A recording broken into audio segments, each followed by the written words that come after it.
can do it. Oh, lost Look it. at that. I planned that the whole time.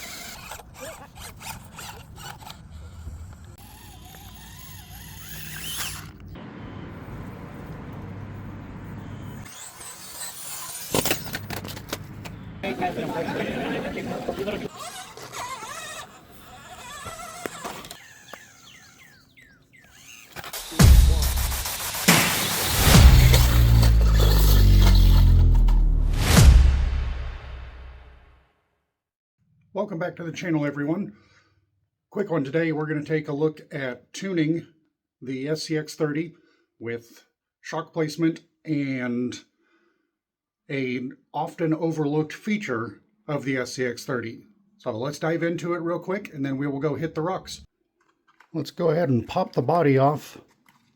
I forget which way it pops off.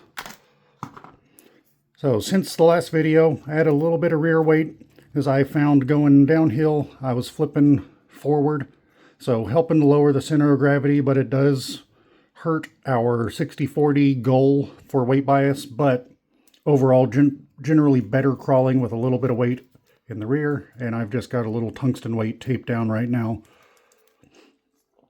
So for shock tuning, I've moved the rear shocks up and forward, and the front shocks, I did not move them up, but I moved them more towards the center of the chassis. Come on, focus. So that's all I've done on shocks. Seems to help a little bit with flex and stability. The thing that's overlooked pretty frequently on these little trucks, we have a built-in link riser in the back. I have already, if I can get this to focus, I have already popped these links to the upper position, and that should help with anti-squat. So when you're climbing, it should help keep it from rolling over backwards a little bit. And I think it does help. So what I did is just used a pair of needle nose pliers and just got in here and carefully popped these links up to the upper ball. And that's all you need to do to raise your rear links and get some anti-squat going on this little tiny truck. So let's go ahead and hit the rocks and see how it does. We're back out at the same rock we have visited several times, but we are familiar with this rock. If you have watched some of my other videos, we're just going to see how the SCX30 does. See if we can make the full climb. Coming up through the gatekeeper was no problem. Tiny little truck, doesn't get hung up, plenty of space to maneuver. I was a little nervous on this side hill, took a more direct, straight up and down approach rather than swinging wide and testing the side hill, but flexing well through the top of this rock, hanging on just fine, carefully picking my way over this side hill, trying not to lose it into the crevice.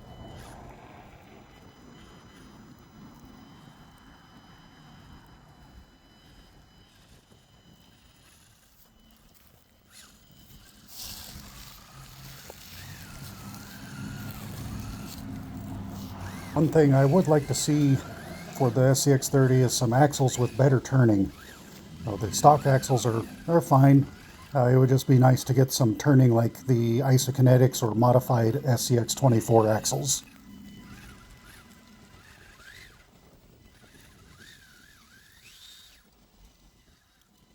I also think some slightly larger tires would help with ground clearance. I find myself getting hung up like that on the bottom of the chassis pretty frequently.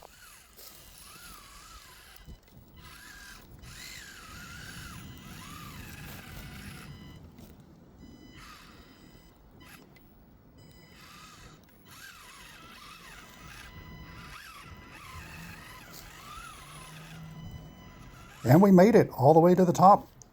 Very good for this tiny little truck. Thanks for joining me again today. These are super fun little trucks. I can't wait to start throwing upgrades on it. Just been playing with it stock for now and having a great time. I did take the front bumper off and the rear bumper. I didn't like the approach angle with the front bumper on, and it looks fine without the rear bumper. So that's what I've done to mine. What have you done to yours? What upgrades have you put on? What do you think was the most effective upgrade for your little SCX30? Let me hear it in the comments. I will catch you again soon. Don't forget to like, comment, subscribe, and share. Make sure your friends know how to use their little tiny trucks, how to get them tuned so they work as well as they possibly can. I will catch you again soon in the next video.